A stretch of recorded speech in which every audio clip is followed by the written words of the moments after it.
Hello, my name is Joseph.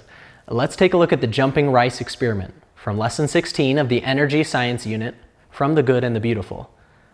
For this experiment, we will need a small bowl, plastic wrap, some uncooked rice, a metal baking pan, and a large spoon. I'm going to start by tightly wrapping this bowl with plastic wrap so that there is a tight, flat surface across the bowl. Now let's sprinkle our rice across the top.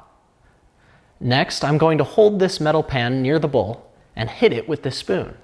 Watch closely to see what happens to the rice. Did you see that?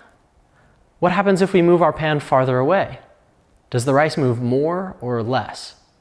What if we moved it closer? A sound is created when an object vibrates. To vibrate means to move back and forth rapidly. When we make a loud noise with the pan, the vibrations from the sound traveled outward and made the plastic wrap vibrate, causing the rice to jump.